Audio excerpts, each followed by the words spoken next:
गुना में साथियों, भारतीय जनता पार्टी ने अपने काम का लेखा जोखा जनता के सामने प्रस्तुत करने और जनता से आशीर्वाद प्राप्त करने की परंपरा को निभाते हुए इस बार भी जन आशीर्वाद यात्राओं का आयोजन किया गया था।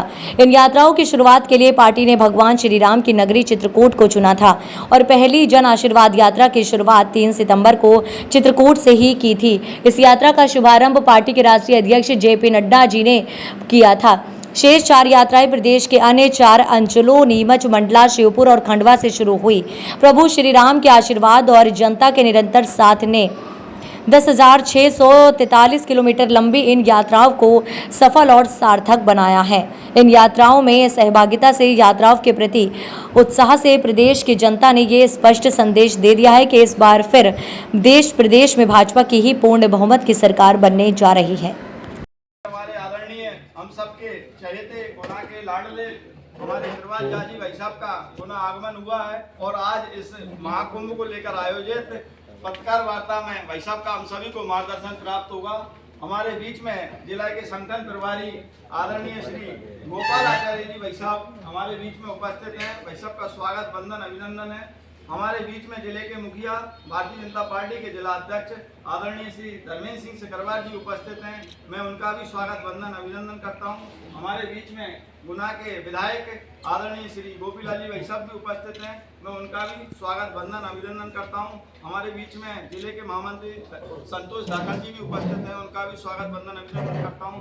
साथ ही इस पत्रकार वार्ता में उपस्थित हमारे अतिथि और सभी सम्माननीय पत्रकार साथियों का भी स्वागत, वंदन, अभिनंदन है। मैं भाई साहब से आग्रह करूंगा कि पत्रकार वार्ता इतनी बड़ी जन आदेश यात्रा निकली, मुख्यमंत्री आए, रविशंकर आए, किसी भी पार्टी के नेता 2,000 रुपए नहीं थे साहब विज्ञापन के लिए। कभी ऐसा हुआ नहीं, कभी ऐसा नहीं हुआ। आप थे जब पिछली बार संभालते थे, 4 यात्री 4 में सभी साहब जी आप भगवान से प्रार्थना करिए, ऊपर से पहुंचा दो कछु साहब। आप भगवान से प्रार्थना करो कि प्रदेश का अध्यक्ष और राष्ट्रीय अध्यक्ष सुनो तो, अरे सुनो तो, फिर से मुझे मीडिया प्रभारी बना। हाँ, मीडिया प्रभारी। धन्यवाद आदरणीय भाई साहब, आपका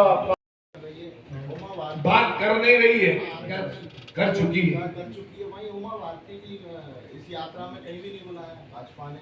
उमा भारती जी ने स्वयं इसका जवाब दिया है। तो वो फिर भी बैठक कर रही है वहाँ ओबीसी के नेता। कहाँ बैठक कर रही है? आज जो चर्चा चल रही बैठक नहीं, उन्होंने कहा है कि इसमें 27% ओबीसी होना चाहिए और उन्होंने तो यात्रा के बारे में स्वयं उत्तर दिया जब पत्रकारों को बुला के दिया। यही कहा कि मैं नहीं जाऊंगी प्राइम मिनिस्टर उनको जो कहना था उन्होंने कहा। सर मेरा एक सवाल है, 2 सवाल। हाँ, 2 मैं ज्वाइंट कर देता हूँ क्योंकि मुश्किल है मौका मिल पाना। नहीं, क्या बात कर जी, मैं ये पूछना चाह रहा हूँ कि सिटिंग एमएलए जो हैं ज्यादातर आपके तमाम सारे पार्टी के, वो क्यों कांग्रेस में चले रहे हैं विधायक रहते हुए? क्या उन्हें ये अंदेशा है कि अब हमको टिकट नहीं मिलने वाला, या फिर वो ये सोच रहे हैं कि अब की बार हमारी सरकार ही नहीं आने वाली? एक सिटिंग एमएलए का नाम छोड़कर दूसरे का नाम बता। और कई सारे पदाधिकारी भी हैं जो अच्छे पदों पे हैं। अब ये सब छोड़ते तो फिर मैं और बोलता। लक्ष्मण सिंह अभी Harshvardhan and Ravishankar, both are smiling. वो इतने सीनियर आदमी थे, वह हजूरी को चुप करा सकते थे और शायद मैं आपकी जानकारी के लिए उनके वर्ड साफ सुनेंगे। सुना है मैं बताता हूँ कह रहे हो आप, उसके अंदर क्या होता है। ये कैसी बात है? हंसी अस्वाभाविक नहीं होती। स्वामी का ये नहीं था कि ये बहुत अच्छा बोल रहा है इसलिए मैं, इसको उससे जोड़ना उचित है। उसकी असफलता के कारण अब 140 सीटों का वो दावा कर रहा है कांग्रेस की। दावा करने में कुछ भी नहीं लगता है। हमारा संगठन पोलिंग बूथ तक है और कांग्रेस का संगठन मंडल तक भी नहीं है। बेसिक चीजें ईमानदारी से आप सब जानते हैं। नेता हमारे पास है, कल तक वो 3 थे, आज भारतीय जनता पार्टी ने उनको 2 कर दिया। माननीय ज्योतिरादित्य सिंधिया भाजपा में आ गए। मैंने केपी सिंह जी कक्का जी को सुना कि मैं जीतूंगा कि हारूंगा मुझे पता नहीं, लेकिन सिंधिया जी के जाने के कारण मुझे नुकसान तो हुआ है, ये उन्होंने इंटरव्यू में कहा। अब इससे अंदाज लगाइए कांग्रेस कितनी मजबूत है, एक 76 साल, एक 74 साल। बाकी में भविष्यवक्ता तो हूं नहीं, लेकिन संगठन के और कार्यकर्ता की ताकत पर भारत में एक ही पार्टी है और 14 लाख से ऊपर सदस्य हमारे इस पांचों यात्रा में नए सदस्य बने। ये अपने आप में ऐतिहासिक चीज है। अब 25 तारीख को कार्यकर्ता महाकुंभ हो रहा है, जनता भी आएगी, कार्यकर्ता भी आएगी। जमुरी मैदान आप सबको याद होगा, हम सबके लिए सुहाता भी है, हमारा लिए भाग्यशाली भी है। हम हर बार वहां कार्यक्रम करते हैं और सफलता की सीढ़ी चढ़ते हैं। इस बार सौभाग्य से प्रधानमंत्री जी आ रहे हैं।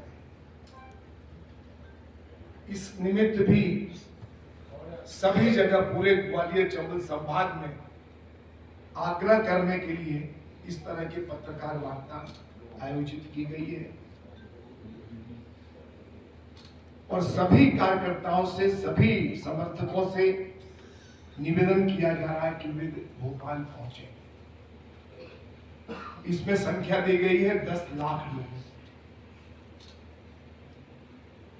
और ये अपने आप में अब तक का 30 साल में पहला रिकॉर्ड होगा जब भोपाल में 10 लाख लोग आएंगे होंगे और शहर में भी होंगे।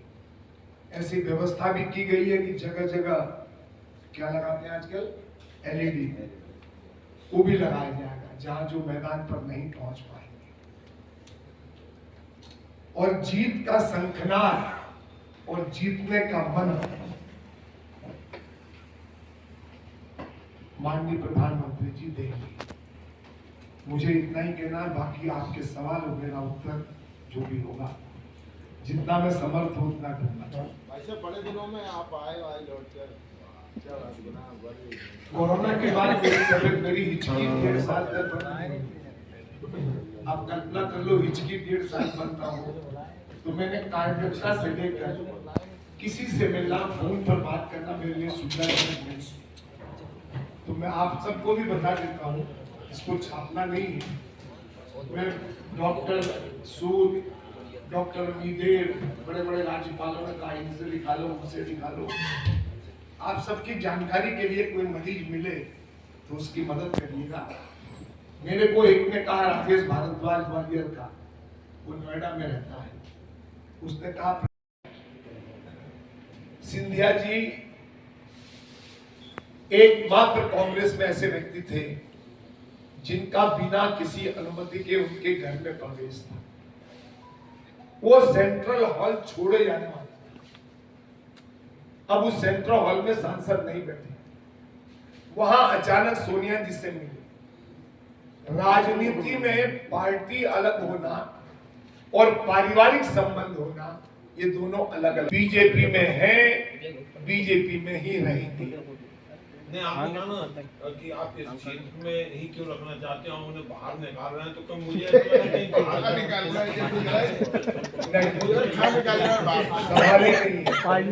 वो अब भाजपा के दिल में। बहुत बहुत मध्य प्रदेश में मुख्यमंत्री का चेहरा कौन रहेगा? मध्य प्रदेश में सीएम का चेहरा जो है वो मैंने आप सबको नहीं दे दिया है। मूल में जन आशीर्वाद यात्रा 5 स्थानों से निकली थी।